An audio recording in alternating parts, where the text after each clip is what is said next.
Queridos, paz seja convosco, amém? Amém?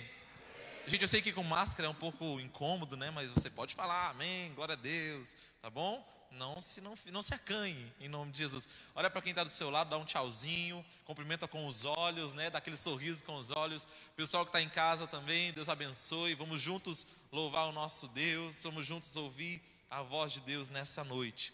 Sem delongas, abra sua Bíblia, por favor, no livro do profeta Ezequiel, no capítulo 47. Ezequiel, capítulo 47.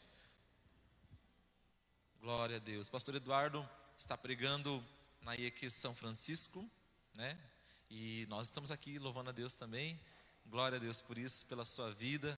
Que bom que você veio, venceu o frio. Aleluia, né? E estamos aqui juntos. Ezequiel, capítulo 47.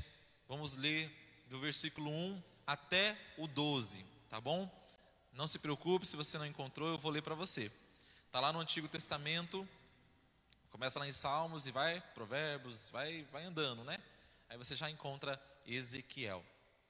Ezequiel capítulo 47, do versículo 1 ao 12. A Bíblia diz assim: O homem levou-me de volta à entrada do templo, e vi água saindo de debaixo da soleira do templo, e indo para o leste, pois o templo estava voltado para o oriente. A água descia debaixo do lado sul do templo, ao sul do altar. Ele então me levou para fora pela porta norte e conduziu-me pelo lado da porta de fora até a porta externa que dá para o leste, e a água fluía do lado sul. O homem foi para o lado leste com uma linha de medir na mão, e enquanto ia, mediu 500 metros ou 1000 côvados, e levou-me pela água que batia no tornozelo. Ele mediu mais 500 metros e levou-me pela água que chegava aos joelhos. Mediu mais 500 metros e levou-me pela água que batia na cintura. Mediu mais 500, mas agora era um rio que eu não conseguia atravessar, porque a água havia aumentado e era tão profunda que só podia atravessar a nado. Era um rio que não se podia atravessar andando. Ele me perguntou: filho do homem, vê isto? Levou-me então de volta à margem do rio. Quando ali cheguei, vi muitas árvores em cada lado do rio. Ele me disse: esta água flui na direção da região situada a leste e desce até Áraba, onde entra no Mar Morto. Quando deságua no mar, a água ali é saneada. Por onde passar o rio, haverá todo tipo de animais e de peixes, porque esta água flui para lá e saneia a água salgada, de modo que onde o rio fluir, tudo viverá. Pescadores estarão ao longo do litoral, desde o En-Gedi até Englaim. Haverá locais próprios para estenderem as redes. Os peixes serão de muitos tipos, como os peixes do mar grande. Mas os charcos e os pântanos não ficarão saneados, serão deixados para o sal. Árvores frutíferas de toda a espécie crescerão em ambas as margens do rio. Suas folhas não murcharão e seus frutos não cairão. Todo mês produzirão, porque a água vinda do santuário chega a elas. Seus frutos servirão de comida e suas folhas de remédio. Feche seus olhos, não feche a Bíblia, feche seus olhos apenas. Deus, nós te louvamos pela tua palavra, pedimos para que o Senhor fale conosco nessa noite. Nós abrimos o nosso coração, Deus, o nosso espírito. Abre, Senhor, o nosso entendimento para que tudo aquilo que nós ouvirmos aqui, nós possamos possa produzir em nossa vida, em nome de Jesus. Assim nós oramos, amém. Amém? Pode se assentar com a Bíblia aberta, por favor. Você que está no celular, no aplicativo, né? Desliga aí a internet para não chegar nenhum WhatsApp, nenhuma notificação do Facebook e você perder a sua conexão. O pessoal de casa também se prepara para ouvir a mensagem de Deus. O tema da mensagem dessa noite é vivendo a vontade de Deus. Então você líder de célula, você que está anotando, este é o nosso tema. Vivendo a vontade de Deus. É claro que todos nós sabemos que a vontade de Deus, ela é boa, perfeita e agradável. Uma das coisas que nós aprendemos tão rápido quando a gente se entrega a Jesus é que a vontade dele é boa, perfeita e agradável. Mas apenas saber que Deus tem uma vontade boa, perfeita e agradável não resulta em nada. Nós temos que viver a vontade de Deus. Jesus nos ensinou na oração do Pai Nosso, Ele diz: vocês vão orar dessa forma: Pai nosso que estás nos céus, santo é o seu nome, venha a nós o teu reino, seja feita a tua vontade. É por isso que nós estamos aqui todos os cultos. Segunda tem o dia da visão, terça-feira culto de oração, no sábado o pessoal dos jovens, Atos 29, domingo nós temos culto, porque nós estamos conhecendo a vontade de Deus, à medida que nós ouvimos a palavra, à medida que nós caminhamos juntos, nós conhecemos a vontade de Deus, e esse é o desejo do Pai, que nós conheçamos a sua vontade. Todos nós sabemos que a vontade de Deus é boa, mas temos que não apenas saber, mas temos que viver. E essa mensagem nasceu no meu coração na semana passada, né? Nós estávamos aqui no culto, depois do culto eu fui na casa do pastor para a gente conversar. E enquanto a gente conversava sobre o ministério, sobre alguns desejos do meu coração, essa mensagem foi nascendo ali durante aquela conversa. Eu acho interessante contar isso para vocês, porque muitas vezes Deus está falando com você e você nem está atento. Deus fala através de uma frase, Deus fala através de uma música, Deus fala de várias formas. E Deus fala comigo, graças a Deus, às vezes muito, muito espontâneo assim. E eu estava até comentando com o pessoal ali atrás na cozinha, que tem horas assim que né? Quem prega sabe. Tem horas que assim, vem do céu, que vem começo, meio e fim. Agora tem horas que você tem que se dedicar um pouco mais, estudar, e ler livro, e procurar. E assim é como Deus fala conosco. Alguns Deus fala em sonhos, outros Deus fala em visões, outros a palavra diz que Deus dá aos seus amados enquanto dormem.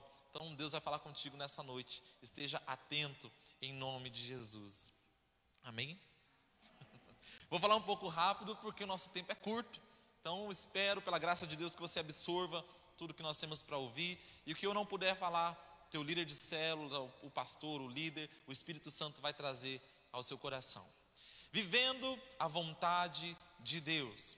E eu listei pelo menos 4 características, ou 4 passos, ou 4 fundamentos, como você quiser chamar, para viver a vontade de Deus. E o primeiro ponto que eu quero destacar com você é revelação. Você que está anotando, anota aí. Quer viver a vontade de Deus? Tenha uma revelação.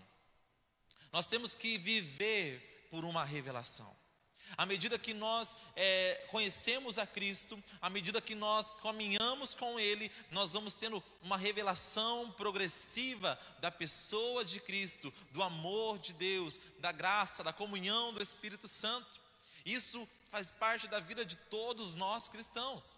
Eu nasci na igreja, cresci na igreja, mas mesmo assim não recebi uma apostila pronta, um download pronto na minha mente, no meu espírito, sobre quem Deus era. Eu tive que caminhar e estou caminhando progressivamente, dia após dia, para conhecer ao Senhor. Revelação, a revelação de Deus, ela tem que ser manifesta a nós, e isso é no nosso cotidiano. É lendo a palavra, é ouvindo uma canção, é você meditando num texto bíblico, você ouvindo a mensagem aqui no culto. É por isso que nós pregamos a palavra, nós nos assentamos aqui 1 hora, 1 hora e meia, para ouvir a voz de Deus, a palavra de Deus. Esse texto que nós lemos aqui, Ezequiel 47, eu já vi tanta gente pregando. A Lúcia já pregou, a Anne, o Mike, o Vini, acho que foi o último que pregou sobre esse texto. E cada vez salta algo novo. Cada vez nós aprendemos algo novo, e isso é revelação. Eu quero que você vá comigo para Ezequiel capítulo 40, volta ali, no 40. Ezequiel, ele está no exílio, né? O povo de Israel está preso, e ele tem uma visão espiritual, e essa visão começa no capítulo 40. Nós lemos o 47, mas começou no capítulo 40, e diz assim: no início do 25º ano do exílio, no início do ano, no 10º dia do mês, no 14º ano, depois da queda da cidade, naquele exato dia, a mão do Senhor estava sobre mim, e Ele me levou para lá. Em visão de Deus, Ele me levou a Israel, e me pôs num monte muito alto, sobre o qual, no lado sul, havia alguns prédios que tinham a aparência de uma cidade. Ele me levou para lá, e eu vi um homem que parecia de bronze, e ele estava em pé junto à entrada, tendo em sua mão uma corda de linho e uma vara de medir. E ele me disse: filho do homem, fixe bem os olhos e procure ouvir bem, e preste atenção a tudo que vou lhe mostrar, pois para isso você foi trazido aqui. Conte à nação de Israel tudo o que você vai ver. Primeiro ponto, revelação. Ezequiel, ele está no exílio e de repente Deus o leva em visão a Israel, e ele tem um encontro com este homem da parte de Deus, e o homem diz duas coisas importantes para ele. Primeiro, fixe os seus olhos. Sabe, nós vivemos dias, meus queridos, onde a nossa visão, ela tenta ser deturpada a todo instante. Nós somos muito levados a perder o foco a todo instante. O mundo luta contra nós, as notícias lutam contra a nossa fé, as coisas que nós ouvimos na rua, no trabalho, e cada vez mais coisas aterrorizantes vêm para tentar abalar a nossa fé e fazer com que os nossos olhos sejam movidos de Deus, fazer com que a nossa visão seja tirada de Deus. Primeiro ponto, querido, revelação: fixe os seus olhos. Você encontrou o Senhor, você tem uma palavra de Deus sobre a sua casa, sobre a sua vida. Fixe os seus olhos nessa palavra. Fixe os seus olhos naquilo que Deus está te revelando. E o homem também fala: abra os seus ouvidos e ouça com atenção. Nós temos que não apenas olhar para Ele, mas nós temos que ouvir a sua voz com atenção, porque Deus está falando conosco. Deus está se movendo em nosso meio. Eu estava falando com a Lourdes agora há pouco ali na cozinha, e ela estava contando que ela teve um sonho, uma visão de um texto que ela tem que ler. Deus está falando em todo o tempo, mas nós temos que estar com os nossos olhos fixos nele. O nosso ouvido tem que estar aberto para ouvir. Não é por um acaso que a Bíblia diz: aquele que tem ouvidos, ouça o que o Espírito diz à igreja, porque todos nós temos ouvidos, mas nem todos estão escutando, entendendo o mover de Deus, nem todos estão entendendo a vontade de Deus para esse tempo. Nós temos que estar com os olhos fixos nele, e os nossos ouvidos têm que estar abertos àquilo que ele está nos falando. Dentro da revelação, nós também temos um outro instrumento de revelação, que é a palavra de Deus. Salmo 119, versículo 115, diz que lâmpada para os meus pés é a tua palavra e luz para os meus caminhos. Nós temos que entender o que o salmista está falando. Naquela época não tinha luz elétrica como nós temos hoje, então eles andavam com alguns candeeiros, algumas lanternas, à base de fogo ali, para iluminar o seu caminho. E eles andavam com essas lanternas do lado do corpo, aqui na altura do joelho, para poder iluminar aonde eles estavam andando durante a noite, no meio do deserto, para não se machucar, para não pisar em uma víbora, uma serpente, para eles saberem aonde eles estavam indo. E a palavra de Deus é essa lâmpada, essa lanterna, essa luz que ilumina os nossos caminhos. É ela que vai nos mostrar onde devemos colocar os nossos pés. Por isso que ele diz: lâmpada para os meus pés. Ela nos ajuda a caminhar em segurança. Por mais louca que muitas vezes pareça ser a palavra de Deus, ou por mais retrógrada que pareça ser, ela continua sendo a palavra de Deus. Essa semana mesmo nós vivemos aí no Brasil aquele furdunço, do caso da menina de 10 anos. Não vamos entrar em discussão, mas a palavra diz que é pecado. E é pecado. A palavra diz que não, sim, é sim. Ela é a nossa bússola, ela é o nosso norte, é ela que nos direciona aonde devemos ir, o que devemos fazer, o que devemos não fazer. É ela que nos orienta. Eu já falei aqui várias vezes na igreja, que a palavra, ela nos ensina sobre tantas coisas. Ela nos ensina sobre a área financeira, ela nos ensina sobre relacionamentos, ela nos ensina sobre amizades, ela nos ensina sobre comportamento, sobre a maneira de falar, o que devemos pensar, como devemos agir. A palavra, ela é o nosso norte, ela que nos ilumina o caminho.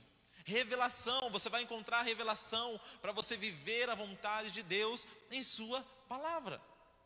Parece muito lógico, mas muitas vezes nós esquecemos e queremos viver a vontade de Deus, que é boa, perfeita e agradável, mas segundo o que eu acho, segundo o que eu penso.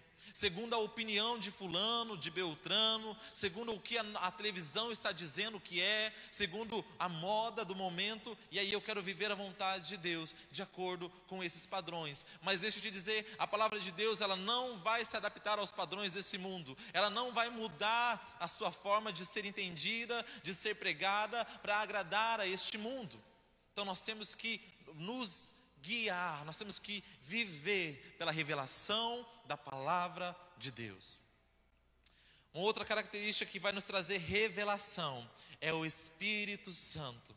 Paulo escreve aos Coríntios no capítulo 2, o verso 10, e ele diz que é o Espírito Santo quem traz revelação dos segredos de Deus. É o Espírito que nos traz revelação. É Ele que vai nos direcionar. É Ele que vai nos conduzir. É Ele que vai encher o nosso coração de sabedoria, de paz. É Ele que vai nos dar domínio próprio, mansidão, longanimidade. É o Espírito Santo, a revelação do Espírito Santo que gera isso em nós. Queremos viver a vontade de Deus, esteja com seus olhos fixos nele, tenha os seus ouvidos abertos e atentos para ouvir a sua voz, se mova pela palavra de Deus e tenha vida com o Espírito Santo. Assim você vai viver a vontade de Deus. Não tem outra receita, não tem um toque de mágica, mas nós precisamos entender, e não apenas entender, porque muitos de nós já dominamos o entendimento, muitos de nós já entendemos esses pontos, mas não colocamos em prática, e aí não serve de nada.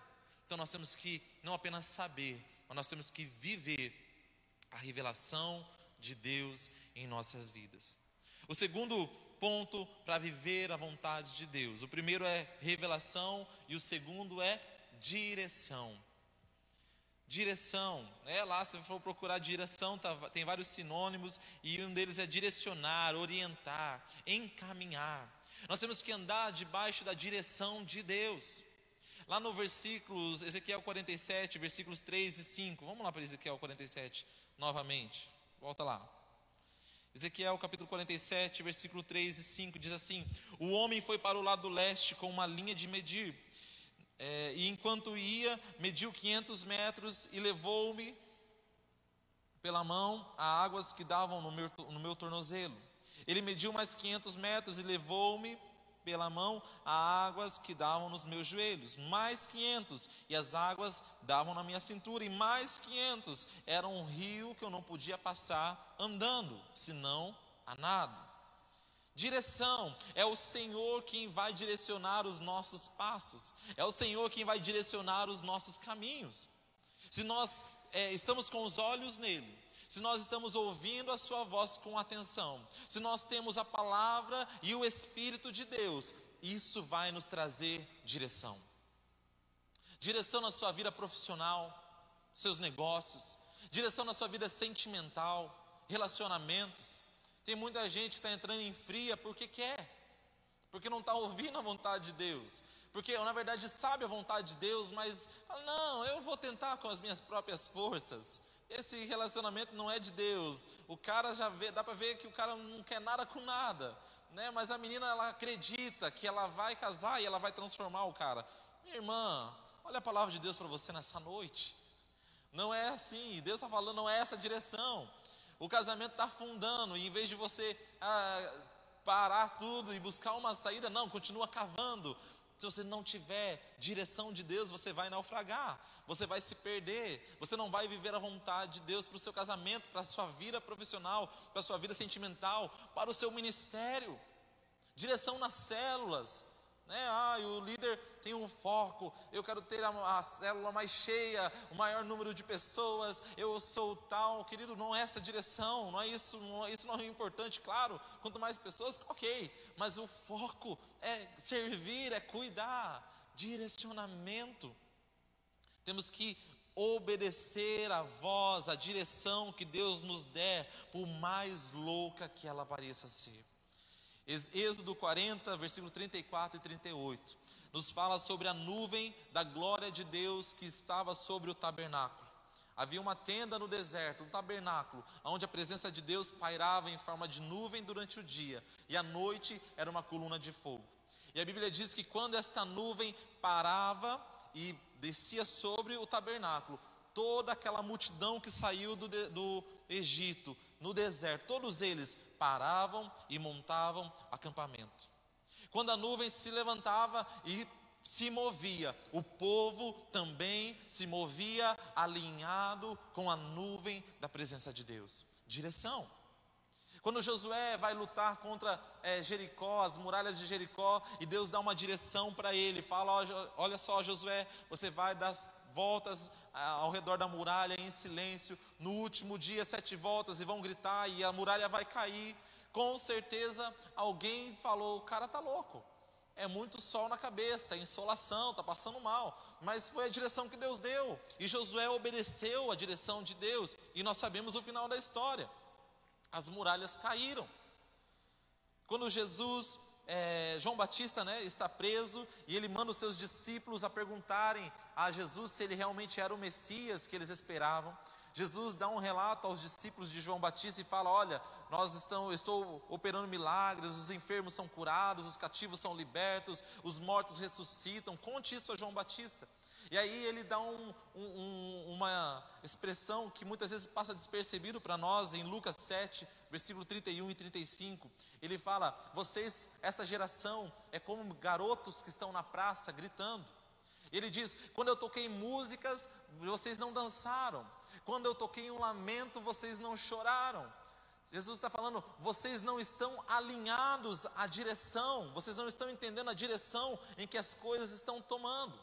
Jesus continua falando a respeito de João Batista. Ele diz: João Batista vive nos campos, come gafanhotos, se veste de peles, faz jejum, e vocês dizem que João Batista é endemoniado. Eu ando com pecadores, eu me assento com eles, eu como, eu bebo, e vocês dizem que eu também não sou o filho de Deus. Ou seja, vocês não estão entendendo a direção dos céus, porque se aquela geração entendesse a direção dos céus, saberia que Jesus era o Messias esperado. Queridos, se você não andar debaixo da direção de Deus, você não vai experimentar a boa, perfeita e agradável vontade do Senhor. Se não tiver revelação e não tiver direção, você não vai viver a vontade de Deus. Não tem como, é impossível, uma coisa depende da outra. E depois da revelação, depois da direção, vem então níveis de envolvimento. Terceiro ponto: níveis de envolvimento, de entrega e maturidade. Níveis de envolvimento. Sabe, meus irmãos, Deus nos chamou para uma boa obra. Deus te chamou para uma boa obra. Ele não morreu na cruz apenas para que nós tivéssemos uma vida eterna, não. E a vida eterna não começa no momento que nós fechamos os olhos aqui e abrimos na eternidade, não. A vida eterna começou no momento em que você conheceu a Cristo, que você se entregou a Ele. Ali foi o start, foi o começo dessa vida abundante em Deus. Só que existem níveis de envolvimento. Quando uma criança, ela começa a engatinhar, ela já quer logo andar. Ela começa a andar, ela já quer correr, porque está lento demais. Eu lembro quando o Benjamin começou a caminhar, A gente estava vendo uns vídeos hoje em casa, dele dando os primeiros passos, já queria correr, já queria, se afobava todo. E tem muita gente que está assim, níveis de envolvimento, está começando agora, e às vezes está tão afoito, e quer correr, e aí não consegue, porque ainda não está pronto para isso. Outros já deveriam estar caminhando, outros já deveriam estar correndo, mas ainda estão tão demorosos, tão lentos, tão devagar na presença de Deus. Níveis de envolvimento, níveis de entrega. Quanto mais você conhecer a Deus, quanto mais você tiver revelação de Deus, quanto mais você tiver direção de Deus, mais você vai ter que se entregar. Mais será exigido a seu respeito. A cervejinha do domingo, Deus vai tocar no teu coração, mais cedo ou mais tarde, para você deixar. Alguns relacionamentos, algumas amizades, mais cedo ou mais tarde você vai ter que escolher.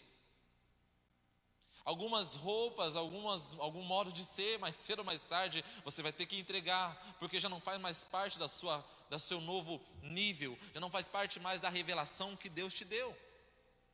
Níveis de entrega, de renúncia, níveis de maturidade. Hebreus capítulo 5, verso 11 e o 14.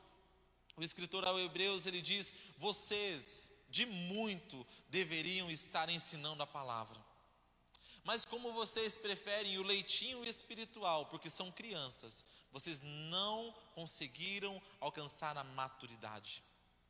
E temos muitos dentro da casa, muitos aqui que estão querendo apenas o leitinho, o leite com pera, né? Leitinho e mel. Muitos estão querendo só o superficial. Muitos estão querendo viver apenas do culto de domingo. Ou muitos querem viver apenas da célula. Eu não vou no domingo porque na quinta-feira vai ser a mesma coisa, vai pregar a mesma coisa. Então eu vou viver só de célula.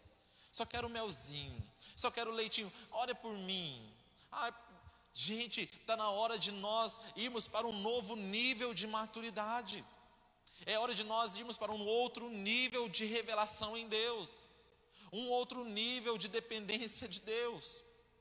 Nós não podemos ficar tomando leitinho o resto da vida. É tão bonitinho a criança, né? Toma leite ali quando é pequenininho. Meu Deus, e vai dar leite o resto da vida para você ver se vai desenvolver.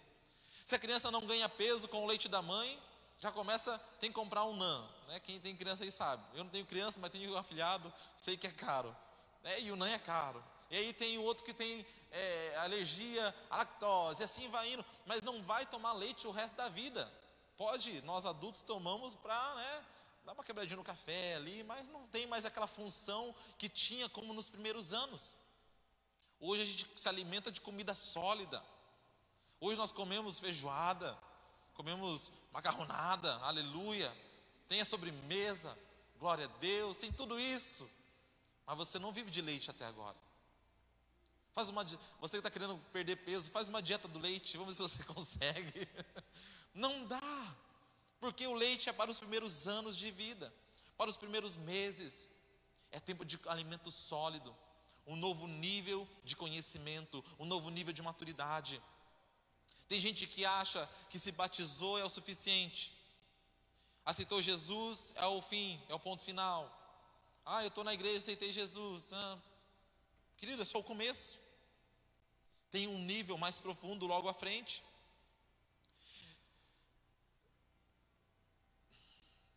Jesus falou sobre os talentos, e ele diz que, ele contou uma parábola, ele diz: o reino dos céus é como um homem, um senhor que dá talentos, distribui talentos aos seus servos, e quando ele volta, ele pede conta desses talentos. E a Bíblia diz, então, 2 desses que receberam talentos multiplicaram aquilo que conseguiram, e um deles que recebeu 100 talentos escondeu na terra, porque tinha medo do seu senhor. Quando o Senhor que deu os talentos volta e ele cobra a recompensa do seu dinheiro, ele fica muito feliz com aqueles que ganharam, duplicaram os seus talentos, mas aquele que escondeu o talento na terra, ele é condenado pelo seu Senhor. E essa parábola está muito ligada a nós nesses dias. Eu tenho talentos, mas talvez os meus talentos não são tão bonitos quanto fulano ou beltrano. Talvez eu não cante tão bem quanto o Fernando, talvez eu não pregue tão bem quanto o Eduardo, talvez eu não tenha tanta paciência como a Cleonice, mas você tem talentos. Um novo nível. Eu preguei aqui no outro culto e falava sobre isso, né? O pessoal que trabalha com unhas, né? A Camila está aqui, nosso profissional, trabalha lá. No mínimo meia hora você tem uma mulher presa na sua mão, literalmente, ou pelo pé ou pela mão. Às vezes é algo tão normal, tão comum, mas faça desse seu comum algo extraordinário.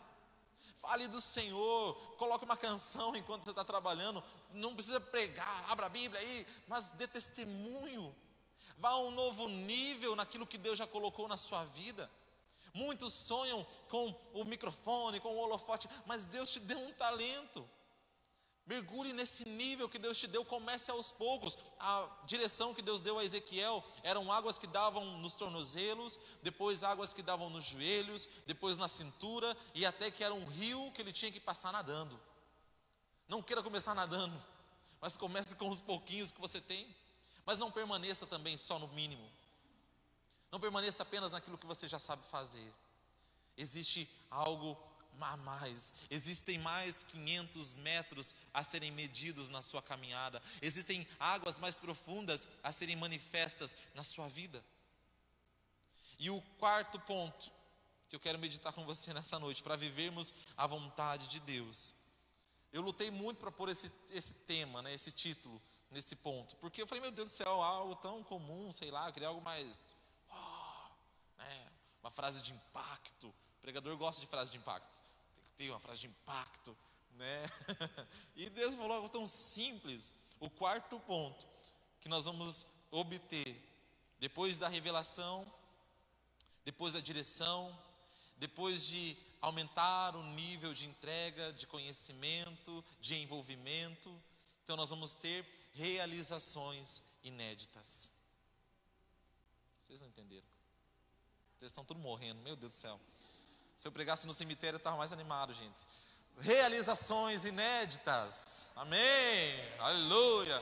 O pessoal do primeiro culto estava mais animado, gente, pelo amor de Deus. Vocês ficaram 1 hora mais em casa, comendo e bebendo. Se animar, meu povo. Realizações inéditas. E Deus falou comigo, Michel, eu não cancelei o ano das realizações inéditas. A pandemia não cancelou os planos de Deus sobre a sua vida. A pandemia não tirou Deus do trono. Deus não foi pego de surpresa. Imaginou Deus lá no trono, pego de surpresa? Meu Deus, né? Deus falando comigo, né? Nossa, na pandemia na terra, e agora o que eu vou fazer? Ele não foi pego de surpresa. Tudo ainda continua estando no controle de Deus. O ano das realizações inéditas que nós pregamos lá em janeiro ainda continua. 2020 não foi cancelado. É ainda esse ano. Este é o tempo oportuno de Deus para a sua vida. Mas você precisa de revelação, você precisa de direção, você precisa ir a níveis mais fundos para que as coisas aconteçam na sua vida. Não adianta, meu querido, não adianta. Se não o pastor pudesse, se o líder pudesse, com certeza a gente ia orar pela sua vida, colocar a mão na sua cabeça, jogar óleo e o milagre ia acontecer do dia para a noite. Se a gente pudesse, a gente faria, mas não é assim que funciona. Para eu estar aqui, querido, eu andei em níveis de revelação. Primeiro 500 metros, águas no tornozelo, depois águas no joelho, depois águas na cintura. E não julgo que estou nadando não, estou aprendendo, mas eu estou dia após dia indo nessa progressão, nessa revelação, nessa direção de Deus, nesse nível de comprometimento, nesse nível de entrega. É isso que Deus tem para a sua vida. Ele tem uma vontade que é boa, perfeita e agradável, mas você precisa se mover de acordo com aquilo que Ele já estabeleceu. Ele não vai mudar. A palavra diz ali, nós lemos em Ezequiel, que aonde as águas passarem, tudo vai voltar à vida. Isso nos fala sobre ressurreição. Não sei se você sabe, mas o Mar Morto, ele é um rio, ele é um mar que tem, na verdade é um lago, que tem uma densidade muito alta de sal na sua composição, por isso não existe biovida, não existe nada nesse lago. Mas há alguns anos atrás, você pode pesquisar na internet, começaram a nascer algumas fontes dentro do Mar Morto, perto do Mar Morto, que está transformando essas águas mortas em águas vivas. É a palavra de Deus se cumprindo. O que é que está morto na sua vida? O casamento, a vida profissional, o relacionamento com Deus. Querido, entra nas águas, porque elas têm poder de trazer à vida aquilo que está morto. Entre nas águas e experimente novamente o amor, a paixão, a dedicação pelo Senhor. Se apegue outra vez pelo Senhor. Talvez você está aqui nessa noite e está frio. Já viveu tanto de Deus, teve tantas experiências, mas com o tempo se acostumou com o movimento, com o tempo se acostumou com a célula, com o tempo se acostumou com o pastor. Querido, acende a tua chama pelo Senhor, acende a tua chama novamente pela palavra, entra nas águas e receba vida novamente no teu ministério, na tua caminhada, vida para a sua família, vida para os seus sonhos, vida para os seus projetos, receba a vida do Senhor. A Bíblia diz também que nestas águas havia uma variedade de peixes, aonde o rio passar e no seu leito vai haver uma variedade de peixes, o que nos fala de vida em abundância. O Senhor Jesus não morreu na cruz apenas para pagar o preço do pecado e te levar para a eternidade. Deus tem vida em abundância nessa terra. Deus tem vida em abundância para os seus relacionamentos. Deus tem vida em abundância para o seu ministério. Deus tem vida em abundância hoje, agora. Tem muito crente que está dentro da igreja e está morto, está vivendo de qualquer jeito, está vivendo por viver. Eu vou na igreja por um ritual, eu vou na célula porque eu sou obrigado, eu sou líder porque senão o pastor fica pegando no meu pé. Querido, existe vida em abundância, existe prazer, existe alegria, quando nós cumprimos a vontade de Deus. Meu querido, existe vida em abundância.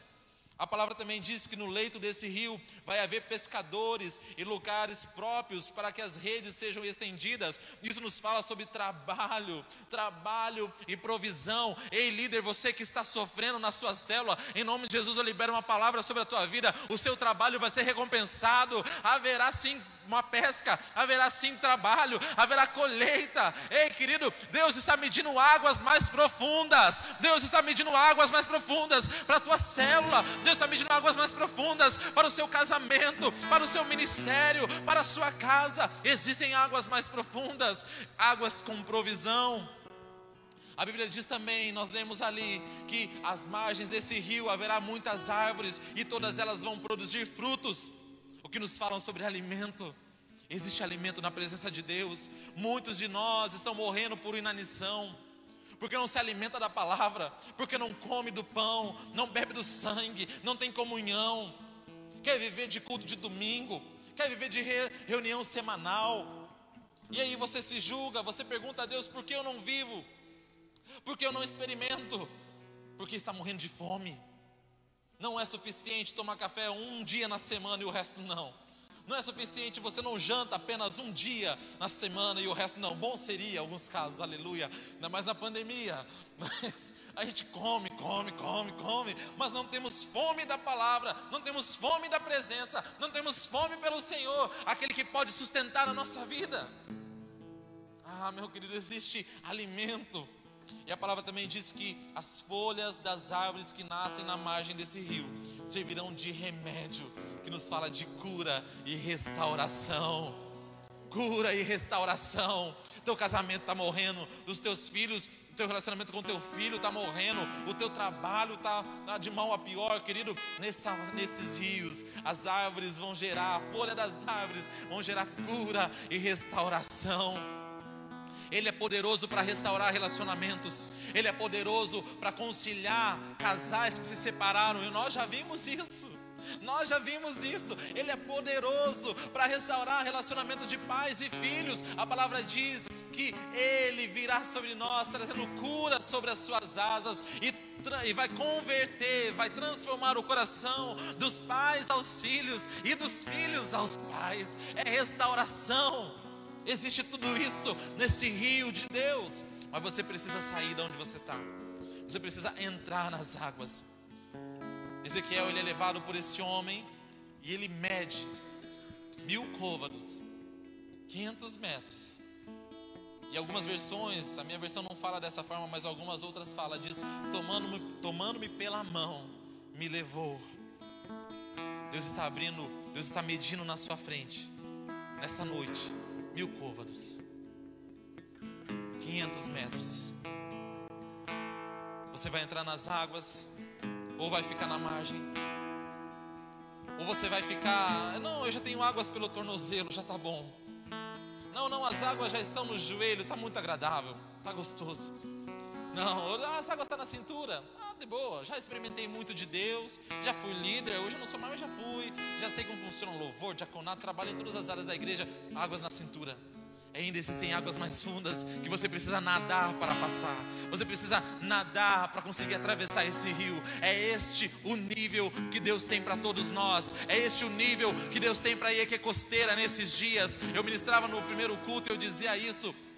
que há um novo nível de Deus para a EQ Costeira. Deus está medindo nessa noite 500 metros. Deus está medindo nessa noite águas mais fundas. Deus está medindo águas mais fundas para a Rede Pérolas. Deus está medindo águas mais fundas para o Ramos da Videira. Deus está medindo águas mais fundas para Atos 29, para Jump. Deus está medindo águas mais fundas para o louvor, para o diaconato, para a comunicação. Deus está medindo águas mais fundas, 500 metros à sua frente. Mas eu e você é que decidimos se vamos entrar nessas águas ou não. Fica de pé em nome de Jesus. Eu não sei se o Senhor vai me deixar pregar essa palavra em outro lugar. Eu não sei se eu vou pregar essa mensagem em outra igreja, mas eu sei que Deus me deu essa mensagem para essa noite. Deus deu essa mensagem para você nessa noite. Essa palavra é para a sua vida, é para a sua caminhada. Olhe agora na sua frente. Este homem está medindo águas mais fundas na sua frente. Você que está em casa, Deus está medindo águas mais fundas à sua frente. Mas a decisão de ir, a decisão de ir, a decisão de se lançar nas águas é minha e sua, é minha e sua.